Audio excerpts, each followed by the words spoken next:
দর্শক শ্রোতা আসসালামু আলাইকুম। আমি চরমনাই অগ্রহায়ণের মাহফিল ময়দান থেকে আপনাদের মাঝে আরেকটি নতুন ভিডিও নিয়ে আসছি। আপনি দেখতে পাচ্ছেন যে ব্যক্তি আমার সামনে দাঁড়িয়ে রয়েছে ক্যামেরার সামনে, এই ব্যক্তি হলো এবছর চরমনাই মাহফিলের নূতন আসছে। নূতন এসে আজ যাওয়ার শেষে চরমনাই থেকে কী নিয়ে গেল সেই বিষয়ে হুজুরে কথা বলবেন। আপনার নামটা কি? আমার নাম মোহাম্মদ শামীম আল হাবিব। আপনার দেশের বাড়ি কোথায়? কুষ্টিয়া। আপনি এই দরবারে এসে আপনি কি লাভবান করছেন?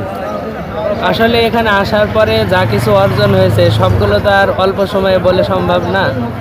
বাকি এতটুকু তো বলাই যায় যে এখানে আল্লাহওয়ালাদের দরবার, এটা একটা মাকবুল দরবার। এখানে একজন সাধারণ মানুষ আসলে তার যে দিলের জং এবং দিলের যে হালত, তার যেই অবস্থা, আসার আগের অবস্থা এবং এখান থেকে বিদায়ের মুহূর্তের অবস্থা কখনোই এক হবে না। এখানে যারাই আসবে তাদের এখানকার সার্বক্ষণিক পরিবেশ, জিকির আজকার এবং আল্লাহওয়ালাদের সোহবত, এবং এখানে আমাদের অজানা অনেক আল্লাহওয়ালাদের এখানে উপস্থিতি ঘটে।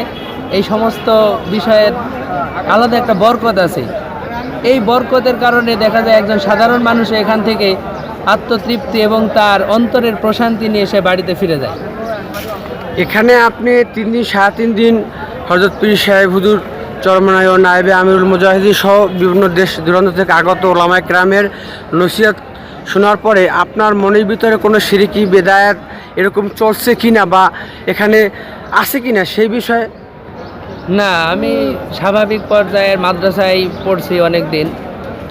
আমার যতটুকু জানাশোনা আছে তার মধ্যে থেকে আমি অনেক খোঁজাখুঁজি করছি, অনেক কিছু দেখার চেষ্টা করছি। কিন্তু অন্যান্য দরবারে গেলে, যেমন আটরশি বলেন, চন্দ্রপাড়া বলেন, আমি ওখানেও গিয়েছি, কিন্তু ওখানকার পরিবেশ আর এখানকার পরিবেশের মধ্যে আকাশ পাতাল ব্যবধান।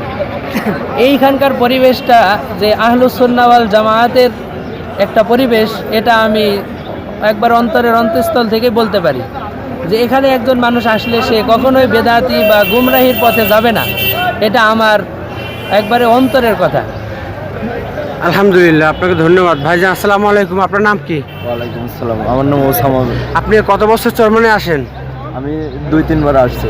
তাহলে আপনার দাড়িটা এখনো বড় হয় না কেন? দাড়ি রাখছি এবার। এবার কি নিয়াত করছেন দাড়ি রাখার? আলহামদুলিল্লাহ। আপনার নামটা কি? মোহাম্মদ অনিক। বাড়ি কোথায়? বাড়ি কুষ্টিয়া। কত বছর আছেন চরমনাই ময়দানে? কেমন লাগছে? ইনশাল্লাহ ভালো। কিরকম ভালো? মানে অনেক, মানে গিয়ে 5 ওয়াক্ত নামাজ, মানে 3 দিন তো ছিলাম, অনেক ভালো লাগছে। ইনশাল্লাহ আবার আসতে মন যাচ্ছে। আচ্ছা, ধন্যবাদ সকলকে। আসসালামু আলাইকুম।